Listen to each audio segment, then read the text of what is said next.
Pode começar, Vinícius. Então, gente, boa tarde. O tema do nosso encontro hoje é sobre ventilação mecânica básica e os parâmetros admissionais nos diferentes tipos de paciente. Vai ser um apanhado bem resumido. Eu não tenho muita intimidade com a área ainda, estou estudando, estou perguntando bastante nos plantões. Na minha graduação não foi uma área coberta de maneira alguma, assim, durante a parte teórica da graduação. Na parte prática, eu só tive contato durante o internato na UTI, e mesmo assim muito pouco, porque era foi durante o Covid, então não tinha-se muito tempo para explicar as coisas e estavam se descobrindo muitas coisas ainda, porque no Covid é tudo muito diferente, né? Então, o que eu consegui explicar, e se tiverem dúvida, podem perguntar. O que eu não consegui, graças a Deus tem a Fernanda aqui para suprir a ausência do conhecimento. Então, para falar um pouquinho sobre o histórico da ventilação mecânica, a gente teve inicialmente a ventilação mecânica começou nos anos 30, pós-guerra, e dos anos 30 aos anos 60 ela era utilizada de maneira com pressão negativa, o que é até lógico se a gente pensar que na respiração fisiológica, no evento respiratório fisiológico, na troca gasosa, vai, quem respira é mitocôndria, na troca gasosa fisiológica, a gente respira por pressão, a gente inspira por pressão negativa e expira por pressão positiva, né? O diafragma faz esse controle de pressão intratorácica, e aí uma vez que a pressão dentro do pulmão, ela é menor dentro do tórax, ela é menor do que a pressão externa, o ar é sugado para dentro, e uma vez que a pressão do tórax é maior do que a externa, esse ar é expelido para fora. Pode voltar ainda, peraí. E a partir de 52, começou-se então a utilizar de maneira muito primitiva a pressão positiva, que é o módulo de pressão que os ventiladores hoje fornecem, que é uma pressão inversa da pressão fisiológica para o movimento inspiratório. Esse ar ele é forçado adentro do pulmão e percebeu-se que assim a ventilação mecânica ela se tornou mais efetiva. Pode passar. Só para mostrar, isso é só critério de curiosidade mesmo. Como eram os ventiladores primitivos, eram ventiladores de microprocessamento, eram bem rústicos, a maioria deles trabalhava apenas com saída de oxigênio mesmo, não tinha muito controle, a não ser o controle de volume que era inferido e o controle de pressão que aquele gás saía. Eles atendem à lógica da física básica de pressão, volume e temperatura para controle de gás nobre, que o oxigênio é um deles. Pode passar, Liz. E hoje em dia a gente pode ver a diferença dos ventiladores atuais, são bem mais tecnológicos, têm muito mais funções dentro deles. Pode passar? Aí, falar um pouquinho sobre a montagem, os componentes do ventilador. É importante a gente ter ciência que o ventilador, a maioria deles, poucas marcas, aqui no HC somente uma marca, que é a que chegou agora na UTI, eu não consigo lembrar o nome dela, eu sou péssimo para lembrar o nome de marca de ventilador. Ela é autopressurizada, então, como ela é autopressurizada, ela não precisa da ligação de ar comprimido. Até é preconizado para a gente utilizar esse ventilador como ventilador de transporte, porque ele é um ventilador que ele não vai descomprimir. Então, a gente tem uma saída, ou uma entrada no ventilador para ar comprimido, uma entrada no ventilador para oxigênio, e isso fica ligado à via de regra, na régua de gases que a gente tem em cada leito, com o fluxômetro de cada um deles aberto para preencher e pressurizar e ofertar o oxigênio que esse ventilador vai gerar para nós. Pode passar. Além disso, a gente tem as traqueias, o circuito em si e os filtros que diferem de acordo com a necessidade. É, a gente usa o mais rotineiro, o HME, normalmente na UTI. Pode passar. Então, na ventilação mecânica, quais são o que que ela é, e quais são os pressupostos e o que é desejado com a utilização da ventilação mecânica intermitente, a VMI. A ventilação, ela vai ser um processo artificial de respiração, então é como se o ventilador fosse uma prótese temporária, ele não pode ser permanente, só em alguns casos, que vai fornecer oxigênio para o paciente. Ela é uma intervenção de suporte para aquele paciente, às vezes é uma intervenção terapêutica também, que vai auxiliar o paciente quando ele não tem condição neurológica ou muscular ou metabólica de desempenhar o papel dele ventilando. Pode passar. Quais são, então, os objetivos da ventilação mecânica? Ela vai ter como objetivo aliviar o trabalho da musculatura respiratória. O paciente já tem é, sinais de cansaço ou desconforto agudo, acentuado respiratório, como tiragem intercostal, uso excessivo de musculatura acessória, batimento de asa de nariz. São sinais para nós que esse paciente está em dispneia e a musculatura está fadigando, uma vez que a gente associa essa dispneia com uma diminuição da saturação de oxigênio desse paciente. Então a gente consegue entender que esse paciente ele tá com a musculatura cansada e a ventilação mecânica ela fornece para o paciente o tempo que ele precisa necessário para descansar aquela musculatura, porque vira um movimento passivo. A gente sabe que em movimento passivo o gasto energético e o ganho ele é mínimo. Então, por ser um movimento passivo, proporciona para que o corpo consiga descansar aquela musculatura. Então, ela reverte a fadiga muscular ou ela pode evitar, uma vez que a gente entende que aquele quadro de início de fadiga muscular ele é irreversível pelo paciente e pelas drogas. A musculatura, a ventilação mecânica, ela vai impedir que aquele paciente entre em uma fadiga muscular muito acentuada. Ela vai proporcionar uma ventilação e uma oxigenação adequada. A diferença entre ventilação e oxigenação. Ventilação vai ser a remoção de gás carbônico e ventilação é o melhor aumento de fração de oxigênio que aquele paciente recebe.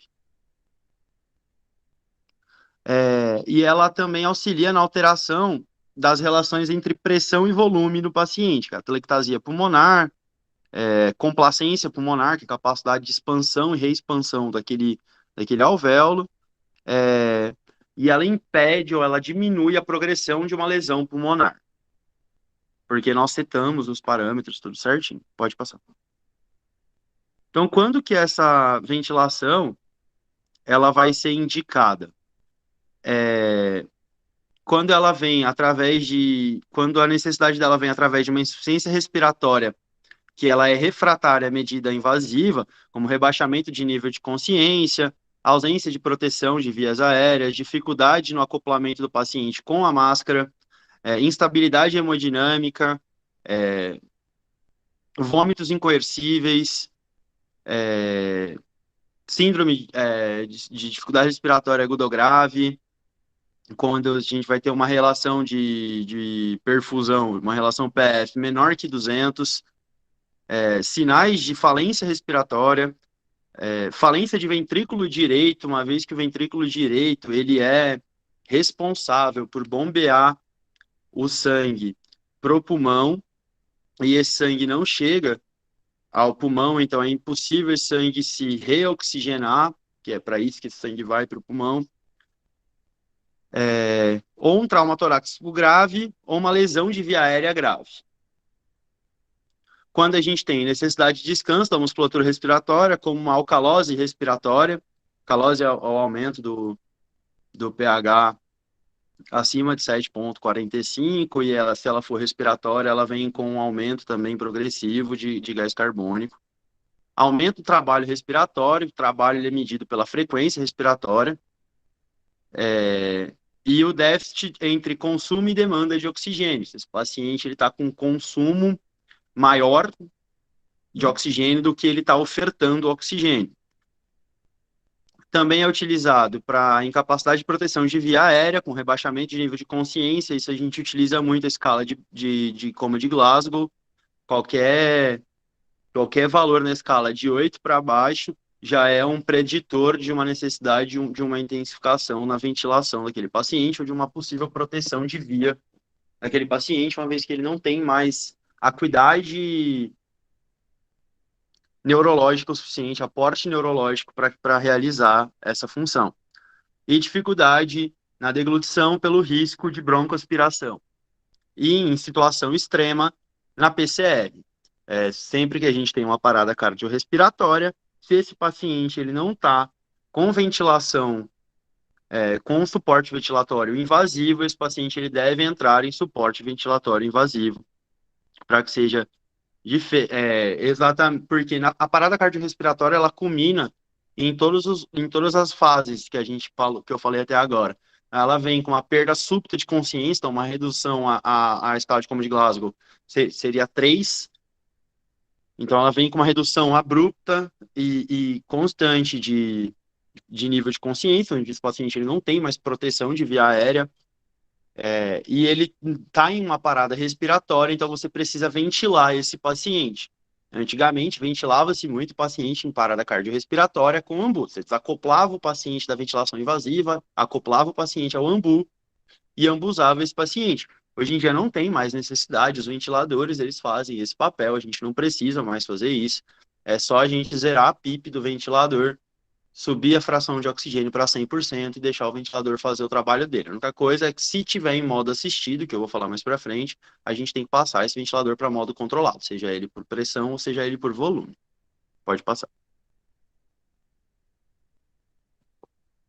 Então, como eu estava comentando com vocês, a ventilação mecânica invasiva, ela é o oposto da ventilação fisiológica. Então, a pressão positiva que vai ser exercida pelo ventilador mecânico, de maneira intermitente, vai e volta, ela vai ser responsável pela ventilação e pela quantidade de ar que vai entrar nos pulmões, tá? Então, quais são os parâmetros básicos de um ventilador? A gente tem o volume corrente, que é a quantidade de ar que vai ser encaminhada para o pulmão. A gente tem a pressão controlada, que vai ser a pressão exercida pelo ventilador nas vias aéreas, para manter essas vias aéreas pérvias. A gente tem o fluxo, que é a velocidade que o ar vai entrar nos pulmões. A gente tem a frequência respiratória, que é o número de ciclo respiratório. O ciclo respiratório ele é composto por uma inspiração e uma expiração em um minuto, que é o que a gente conta como sinal vital. A gente tem o tempo inspiratório, que vai ser a diferença de tempo que o ar entra para levar, que demora para o ar entrar no pulmão, e o tempo que vai demorar para o ar sair do paciente, que ela vai ser correspondente à frequência respiratória desse paciente.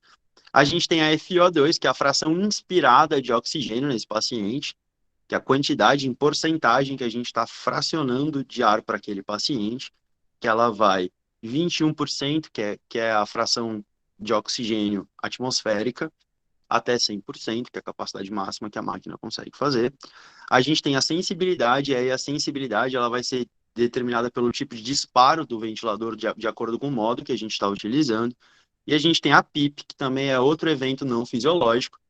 Fisiologicamente, a PIP da gente, ela é feita entre aspas, pelo surfactante. No ventilador, a gente tem que setar essa PIP. O que é essa PIP? É a pressão positiva pós-expiratória. Então, é a pressão que vai permanecer dentro do alvéolo após o fim da expiração daquele paciente, para manter aquele alvéolo aberto.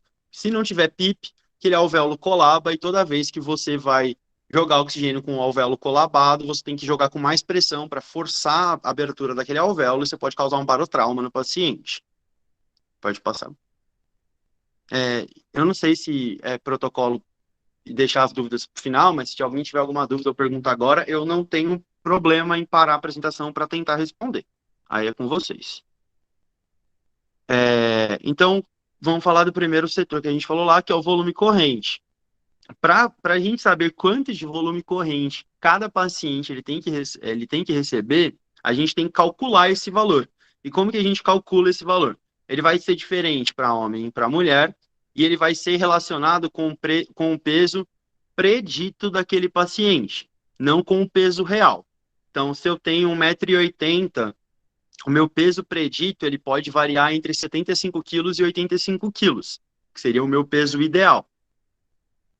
Porém, a gente tem pessoas com mais do que isso, ou com menos do que isso, e aí ele é calculado no predito, não no peso real do paciente, tá? E aí é feito com 6 a 8 ml por quilograma, certo? E como que a gente calcula isso? Se for no sexo feminino, você vai fazer a conta, 45,5 mais 0,91 vezes a altura da pessoa em centímetros menos 152,4 centímetros. Isso para a mulher. No homem, seria 50 mais 0,91 vezes a altura em centímetros do homem menos 152,4 centímetros, tá? E o volume minuto, ele é calculado de acordo com a frequência respiratória versus o volume corrente, vezes o volume corrente. Ok? Pode passar. No HC tem uma tabelinha, eu não sei se na UTI tem, mas no pronto-socorro, na sala vermelha, fica uma tabelinha de quanto é o VC de acordo com o peso predito em determinada altura, já vem calculado lá. E aí a gente pode, assim, por que que é entre 4 e 6? Porque, assim, o máximo seria 8 ml quilograma. O mínimo para uma ventilação adequada é 4. O ideal é 6 ml quilograma, tá? Então, abaixo, se o paciente está fazendo um volume abaixo de 4 ml quilograma por peso predito, você tem que aumentar os parâmetros. Se ele está fazendo maior que 8, você tem que diminuir. O seu foco é manter sempre entre 4 e 6. Se possível, 6. Aí a gente tem a pressão controlada lá dentro, que vai ser uma pressão acima do PIP, que é para manter a pressão desse ventilador sobre as vias aéreas do paciente. Ela tem que ser maior do que a pressão final de expiração do paciente. A pressão vai determinar o fluxo, o volume corrente. Ela vai ser constante durante toda a inspiração. E a gente vai ter que observar se essa pressão que a gente colocou controlada, ela está fazendo um volume corrente satisfatório naquele paciente. Se estiver fazendo a mais, a gente tem que abaixar a pressão. Se estiver fazendo a menos, a gente tem que aumentar essa pressão, mas dentro de um limite sempre. Pode passar, Alice. Frequência respiratória. Eu coloquei esse slide aqui, mas ele não utiliza-se mais essa fórmula da frequência respiratória ideal. Isso caiu por terra esse ano, se eu não me engano. Que é a frequência respiratória, todo mundo sabe, quantidade de incursão respiratória por minuto. Ela vai ser alterada pelo tempo de inspiração e expiração, o INZES, que é esse I2.Z, que a gente falou. Geralmente é setado 1 para 2.9, tá? E então essa fórmula, o pessoal da fisioterapia conversou comigo e disse que não está se utilizando mais. Pode passar? Então agora o tempo inspiratório e a relação INZES. Vai depender da velocidade que o ar ele vai entrar na via aérea e a quantidade de segundos que você quer que aquele paciente mantenha a inspiração. Então a relação INS-ES ele vai determinar o tempo inspiratório e o tempo expiratório. Ela vai ser alterada de acordo com a frequência respiratória. Se aquele paciente está entrando e fazendo uma frequência maior do que a que você quer que ele faça, ele vai alterar o tempo INS-ES dele. Assim como vale a volta também. A frequência respiratória do paciente ela é alterada pelo tempo que você programa o INS-ES dentro do ventilador, se aquele paciente está totalmente entregue à ventilação. Então, ela vai determinar, essa relação determina o tempo que aquele ar vai demorar para entrar e o tempo que aquele ar vai demorar para sair. Essa ciclagem forma a frequência respiratória do paciente. Pode passar.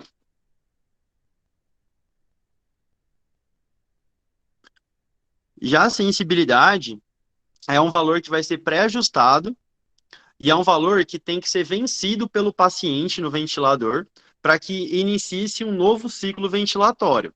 Ou seja, que o ventilador dispare e inicie um novo ciclo. Se o paciente não vence essa sensibilidade, o ventilador faz por ele, tá? é um jeito de você forçar o paciente a ventilar, a respirar. É uma maneira de você avaliar se ele tem condição neurológica para esse ato fisiológico sozinho, ou então de você treinar de volta a musculatura, se for muito tempo de ventilação mecânica, de você retreinar aquela musculatura para funcionar sozinha, tá?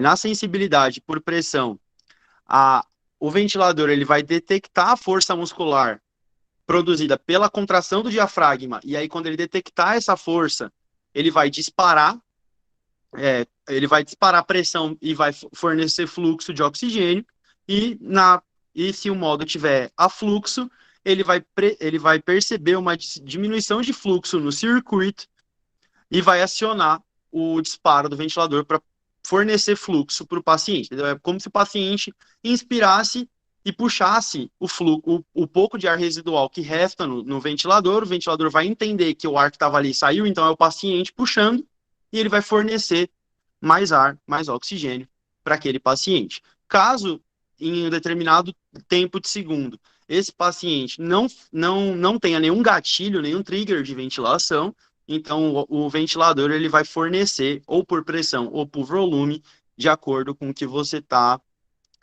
de acordo com o modo que você está ventilando o paciente. Pode passar. E a PIP, que eu comentei com vocês, a PIP ela é dada ao final da expiração, o valor da PIP real é dado ao final da expiração, que é a pressão que vai manter os alvéolos abertos para receber oxigênio. Ele faz o papel de surfactante, só que se for somente por isso, não teria esse PIP, né? A gente só administraria surfactante para os pacientes que estão entubados, a gente pode administrar surfactante pelo tubo. Então a PIP mede esse volume de ar que vai ficar dentro, você oferta esse volume de ar para ficar dentro do alvéolo para manter a via pérvia, o alvéolo pérvio para receber oxigênio numa nova ciclagem. Pode passar. Então, o ciclo ventilatório, ele vai ser dividido em 4 fases. O disparo, que é a fase final da fase, é o final da fase expiratória, a abertura da válvula inspiratória do ventilador, que vai dar o início da fase inspiratória. O tempo vai ser de acordo com a frequência respiratória, a sensibilidade vai ser por fluxo ou por pressão, dependendo do modo que você está ventilando. Na fase inspiratória, o ventilador vai manter a válvula inspiratória aberta e vai realizar uma insuflação pulmonar conforme você pré-ajustou no ventilador. Ciclagem vai ser o momento quando a válvula inspiratória fecha e abre a válvula expiratória, permitindo, então, cessando o fornecimento de oxigênio para aquele paciente, fornecer e possibilitando a saída de gás carbônico daquele paciente. É nela que a gente vai ter o volume corrente. E na fase expiratória, a abertura da válvula expiratória, desinsuflação pulmonar, até ocorrer o equilíbrio de pressões intrapulmonares e a PIP. Quando a pressão intrapulmonar ela se equipara com a PIP, ou seja, da fase de platô, que vai estar mais para frente isso, a fase de platô cai, e aí a pressão intrapulmonar ela fica no limiar da PIP, é o fim da fase expiratória. E aí o ciclo começa tudo de novo com disparo. Pode passar. Então aqui a gente tem o disparo do ventilador por pressão, certo? Você pode ver que essa é a curva de pressão, ela vai ser uma curva mais piramidal. Você pode ver que está vendo que está vindo numa constante e ela negativou e aí ela subiu. O primeiro gráfico aqui. Isso é porque a sensibilidade do ventilador detectou e disparou, certo? E aí vocês estão vendo que no final, quando começa a cair a fase expiratória, no final da fase expiratória, a linha ela não toca o eixo X. Como ela não toca o eixo X, essa distância do eixo X até aquele traçado reto é a PIP do paciente. E já a fluxo, você pode ver que a linha é quadrada, mas é o mesmo sistema que a gente observa na pressão. Então, você tem um limiar, teve o disparo ou teve a sensibilidade, teve o disparo, subiu a curva de fluxo, ela atinge um fluxo máximo, que é o que você vai ser ofertado, faz a fase de platô, e desce, certo? Aí o fluxo, como ele não é uma curva de pressão, ele é uma curva de fluxo, você vê que ele é diferente em relação à PIP. Ele é negativa, porque ele vai ficar com fluxo negativo, porque o paciente está expirando, toca o limiar zero. Quando ele toca o limiar zero, significa que aquele ciclo se encerrou e vai abrir um novo. Na verdade, já abriu um novo, certo? Pode passar, Alice. Você voltou.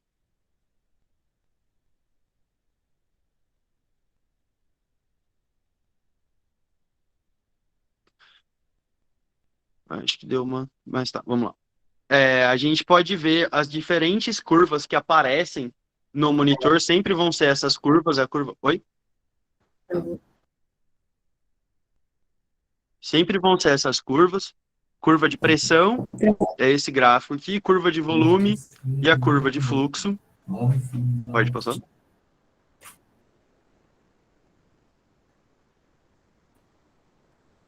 Só um minuto, o Ah, início não, tá tranquilo. gravando aqui.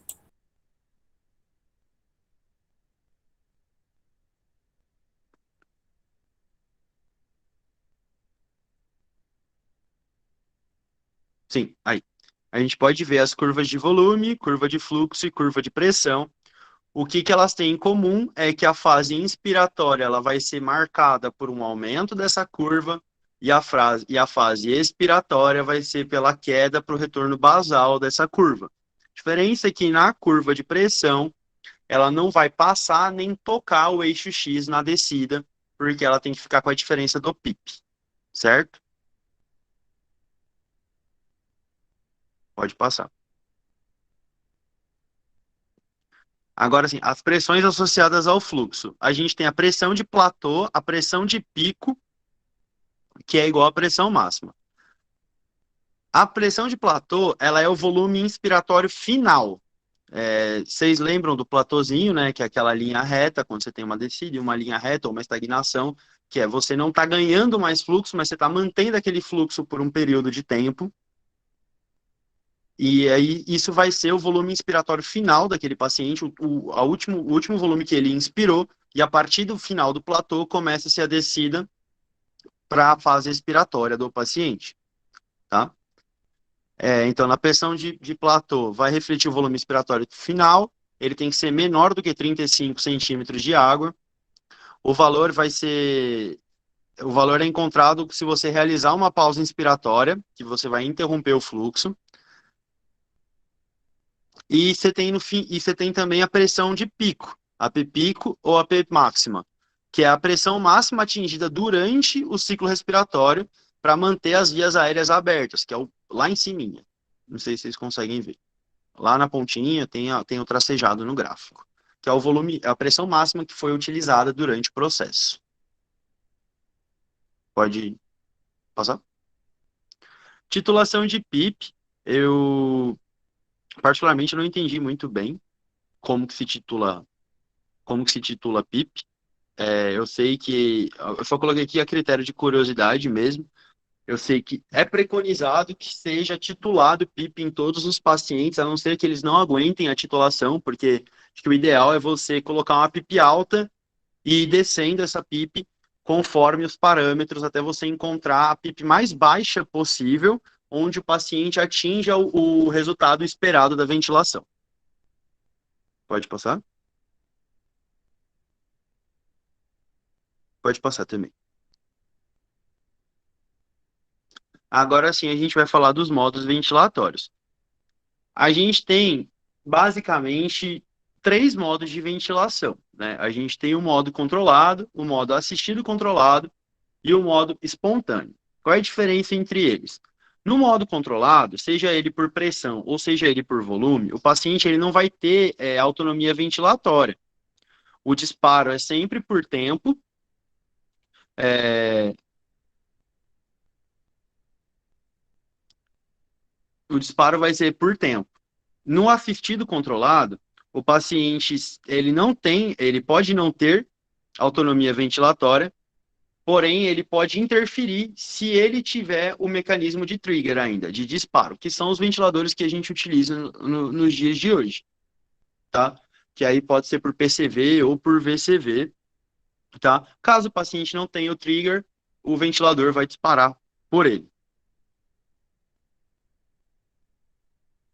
E a gente tem o modo espontâneo, que o paciente ele vai ter autonomia ventilatória, mas de qualquer jeito ele ainda vai receber um suporte pressório, que é uma pressão suporte, mesmo que ela seja mínima.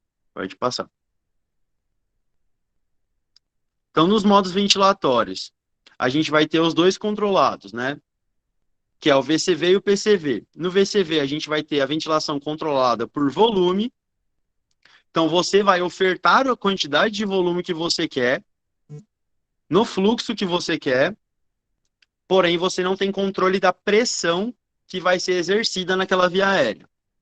Já na PCV, que é a ventilação por pressão controlada, você aplica uma pressão para receber o volume acima da PIP, que vai determinar o volume, mas você não controla aquele volume, tá?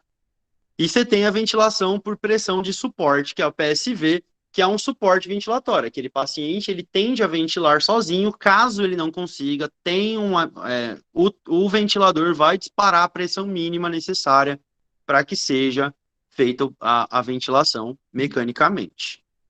Pode passar.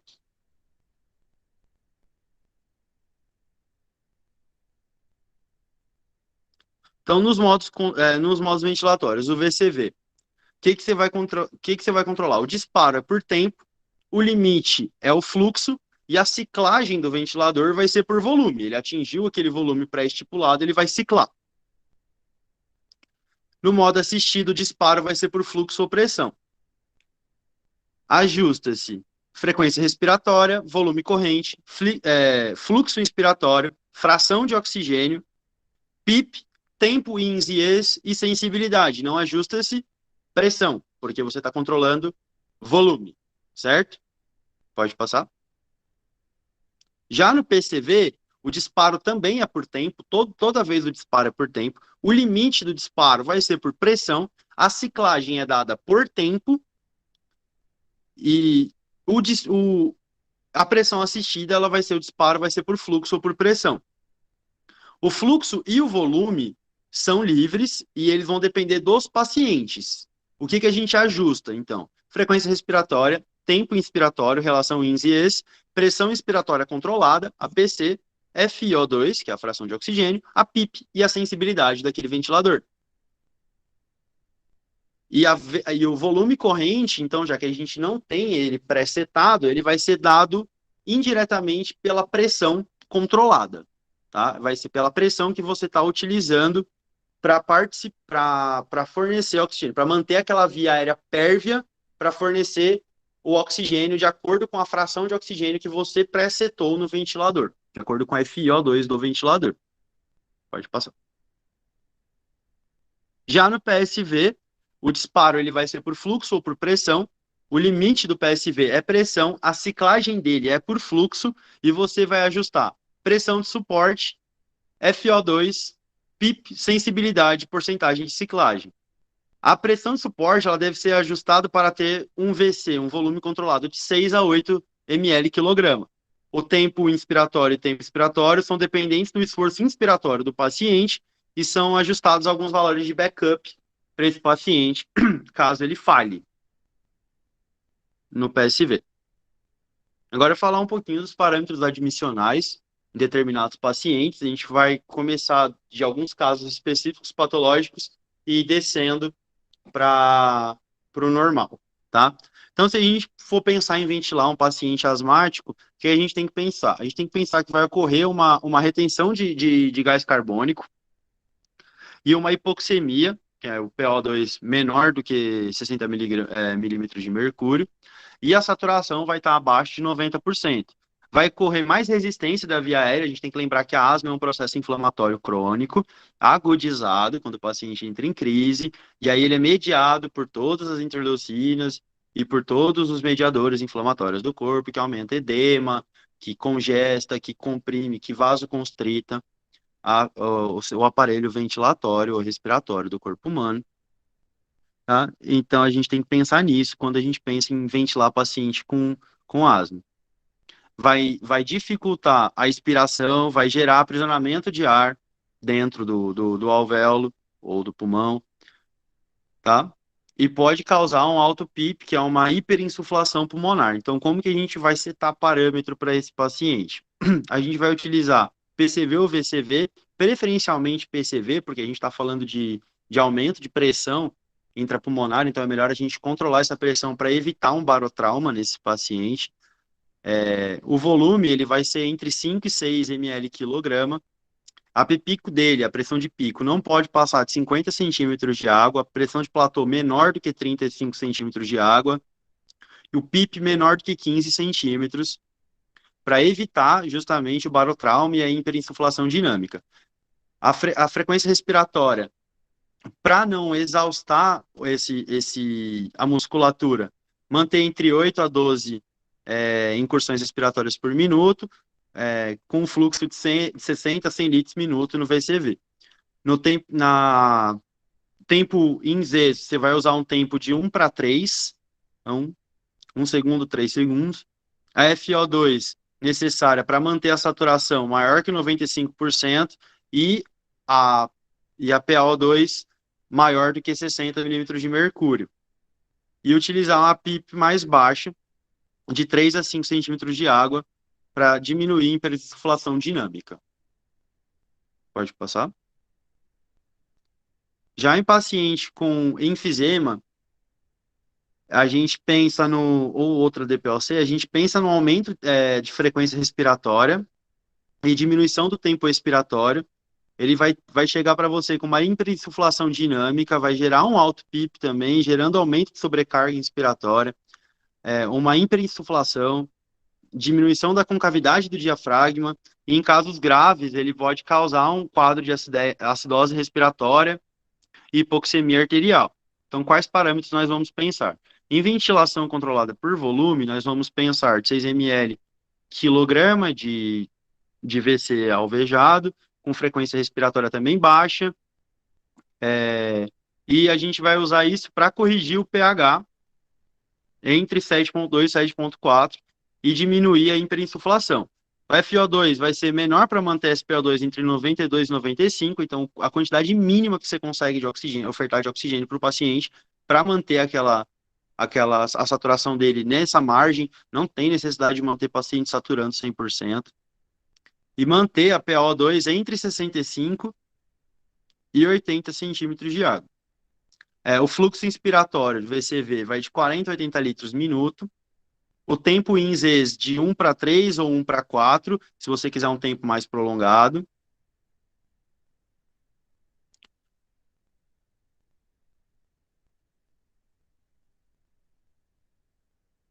Pode passar, Alice. Essa parte é mais específica, eu também não entendi direito. Agora, em caso de uso de ventilação para pacientes leves ou com disfunção leve, a gente vai utilizar o que de parâmetro? Um volume corrente sempre de 6 ml quilograma, uma FO2, a mínima necessária para a gente obter saturação maior que 92%, tá? Frequência respiratória entre 20 e 35 impulsos respiratórios por minuto, não vai utilizar alto PIP, PCO2 menor do que de 80 centímetros de água, e PIP maior que 5, mas você pode deixar lá o mais baixo possível para garantir a ventilação daquele paciente.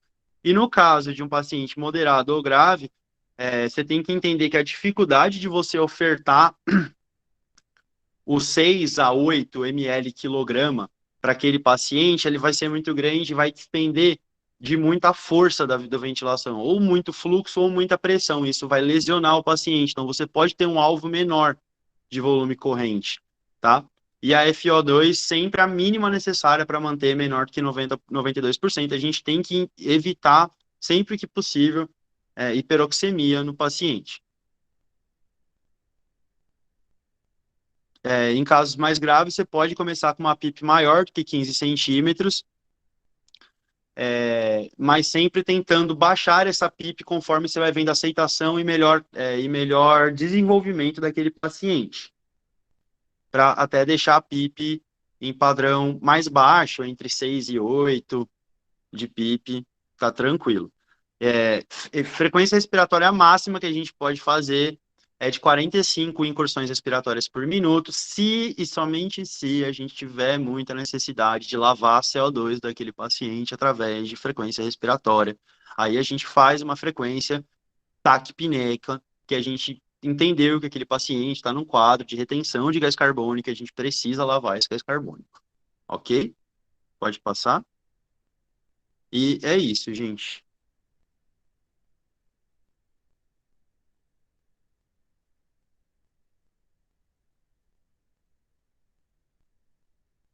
Peraí, vou parar de gravar.